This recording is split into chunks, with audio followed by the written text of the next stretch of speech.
ଆପଣ ଜାଣିଥିବେ ଗତକାଲି ସରକାର କହୁଛନ୍ତି ମନ୍ତ୍ରୀ ସରକାର କହୁଛନ୍ତି 150 କ୍ୱିଣ୍ଟାଲରୁ ଅଧିକ ଧାନ ଉଠିବ ନାହିଁ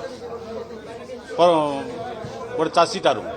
ଆପଣ ଦେଖିବେ ଗତକାଲି ରାଜ୍ୟପାଳ ମୋର କୁହାଇଦେଲେ ଯେ 31 ଟଙ୍କା ସବୁ ଧାନ କିଣାଯିବ ରାଜ୍ୟର। ଯଦି ରାଜ୍ୟର ସମସ୍ତ ଧାନ କିଣାଯିବ ତାହେଲେ ଚାଷୀମାନେ ଆଜି ମଣ୍ଡିରୁ କାହିଁ ଧାନ ଉଠୁନାହିଁ, ଚାଷୀଠାରୁ କାହିଁ ଧାନ ଉଠାଇ ପାରୁନାହାନ୍ତି।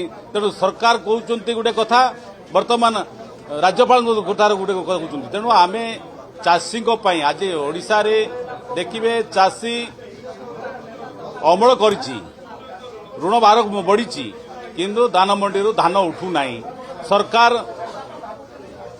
ଯେଉଁଭଳି ଆଜି ବି ଆପଣ ପଡ଼ି ରହିଛି ଚାଷୀଙ୍କ ସୁରକ୍ଷା ପାଇଁ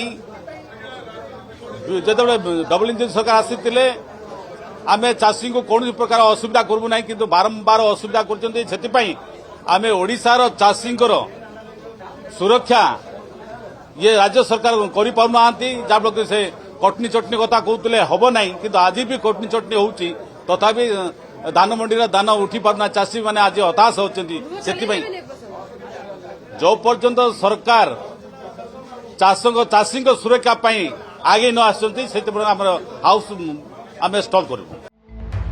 एमिति लेटेस्ट न्यूज देखिबा पई सुप्रभात न्यूज चैनल को लाइक शेयर एंड सब्सक्राइब करंतु।